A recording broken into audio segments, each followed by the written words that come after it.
IP Gupta राजनीति के मंझे हुए खिलाड़ी हैं। मतलब उनकी गांधी मैदान में ऐतिहासिक रैली हुई थी और वो बड़े नेता के रूप में उभरे और भारतीय जनता पार्टी से भी बातचीत चल रही थी, लेकिन अंत में राष्ट्रीय जनता दल के साथ उनका गठबंधन हुआ और चुनाव भी जीत गए। आईपी गुप्ता एक तीर से कई शिकार करते हैं। वो तेजस्वी यादव के करीबी भी हैं और ओवैसी के भी करीबी हैं। यादव गठबंधन करना चाहते हैं, लेकिन मुझे जो जानकारी है कि आईपी गुप्ता को ओवैसी जी ने बुलाया है और ओवैसी जी अपनी पार्टी को बिहार में मजबूत करना चाहते हैं।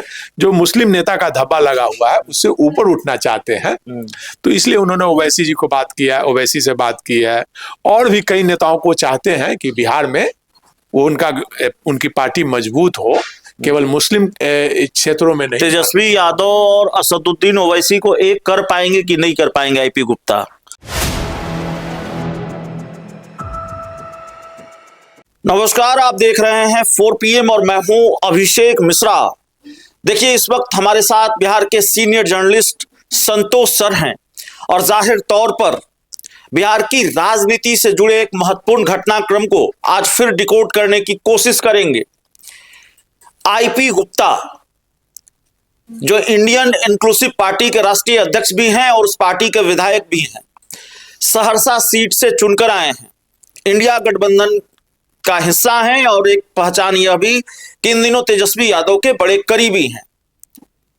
असदुद्दीन ओवैसी के बुलावे पर हैदराबाद गए एआईएमआईएम के विधायकों के साथ। हालांकि इस पर हम पहले चर्चा कर चुके हैं और एआईएमआईएम के विधायकों के साथ उनका भी हैदराबाद में स्वागत हुआ। खूब मेहमान नवाजी, खूब खातिरदारी असदुद्दीन ओवैसी ने की। अब बिहार के राजनीतिक गलियारों में इस मेल मिलाप की बहुत चर्चा है। आईपी गुप्ता के हैदराबाद दौरे की बहुत चर्चा है और इसको किस चश्मे से देखा जाए, इस सवाल पर हमने पहले भी बातचीत की थी।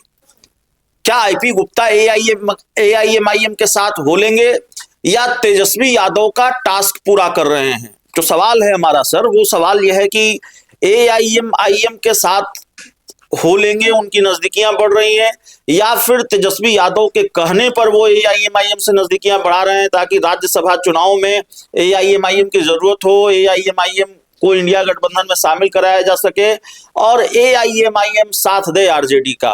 क्योंकि जो आईपी गुप्ता है वो तेजस्वी के भी बड़े करीबी हैं और उनकी केमिस्ट्री तेजस्वी यादव के साथ बहुत बेहतर है। देखिए, राजनीति में ना तो कोई अस्थाई दोस्त होता है और ना ही कोई अस्थाई दुश्मन होता है। आईपी गुप्ता राजनीति के मंझे हुए खिलाड़ी हैं। वो कोई ऐसा नेता नहीं है जिसके वो करीबी नहीं है। भाजपा से भी उतने ही करीबी है, नीतीश कुमार के भी उतने ही करीबी हैं और तेजस्वी यादव के तो करीबी हैं ही, चूंकि इंडिया गठबंधन में है। और एमएलए बनने के बाद महत्व बढ़ जाता है। पहले वो एक नेता थे, पान समाज के नेता थे वो, और बड़े नेता बनकर उभरे हैं हाल के दिनों में। पिछले वर्ष मतलब उनकी गांधी मैदान में ऐतिहासिक रैली हुई थी और वो बड़े नेता के रूप में उभरे और भारतीय जनता पार्टी से भी बातचीत चल रही थी, लेकिन अंत में राष्ट्रीय जनता दल के साथ उनका गठबंधन हुआ और चुनाव भी जीत गए। तो वो अभी बहुत महत्वाकांक्षी हैं। वो जदयू के तरफ से भी उन्हें ऑफर मिल रहा है मंत्री बनने का, बनाए जाने का, कि शामिल हो जाइए। ओवैसी के तरफ से भी ऑफर है। तेजस्वी यादव तो है ही।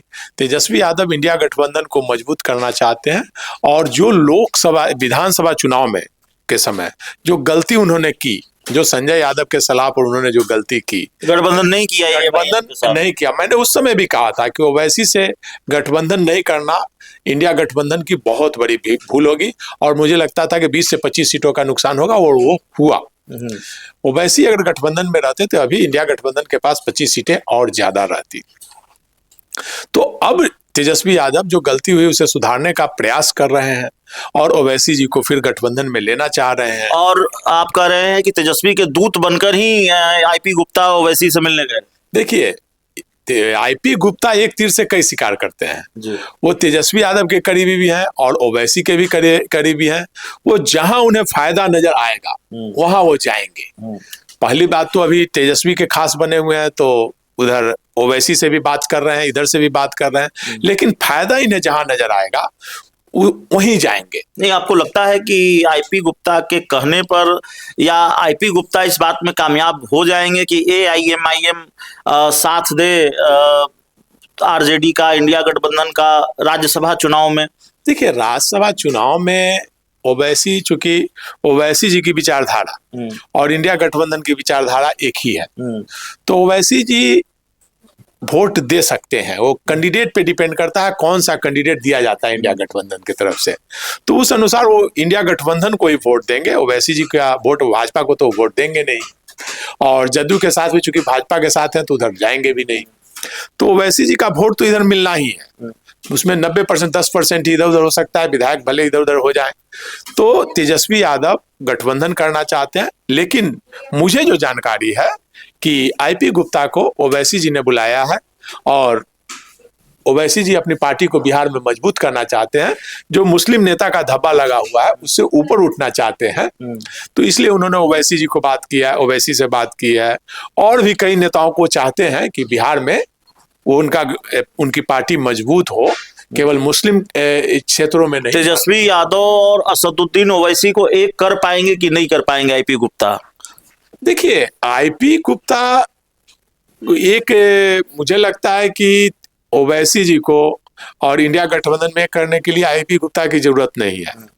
तेजस्वी यादव अगर चाहे बात कर सकते, लालू प्रसाद चाहते तो बात करके एक कर सकते थे। मैंने उस समय भी कहा था कि ओवैसी जी जो भाया माध्यम, मीडिया के माध्यम से कहते हैं, अगर गठबंधन करना होगा, ओवैसी जी और लालू प्रसाद बहुत अच्छे मित्र हैं, दोनों बात करते तो गठबंधन हो सकता था। लेकिन भाया मीडिया और तेजस्वी यादव, चूंकि पार्टी आरजेडी तेजस्वी यादव की थी, जिसके चलते उन्होंने गठबंधन नहीं किया, संजय यादव के सलाह पर कहिए या जिसके सलाह पर, जिसका नुकसान हुआ। और ओवैसी इस बात को मन में बिठाए हुए हैं कि उन्हें इंडिया गठबंधन में जगह नहीं दी गई है। तो तत्काल तो नहीं, लेकिन आने वाले दिनों में तेजस्वी यादव और ओवैसी एक ही होंगे, एक ही गठबंधन के स्वरूप होंगे। आईपी गुप्ता तो एक माध्यम हो सकते हैं, एक मतलब एक संदेश वाहक हो सकते हैं, लेकिन अगर ओवैसी जी को लाना होगा तो तेजस्वी यादव खुद सक्षम है, वो बात कर सकते हैं, फोन से बात कर सकते हैं। अरे गलती माफी मांग लेंगे, गलती हो गई तो आगे फिर मतलब राजनीति में तो कोई दोस्त और दुश्मन नहीं होता है। तेजस्वी यादव अगर झुक जाएंगे तो निश्चित तौर पर सफलता मिलेगी उन्हें।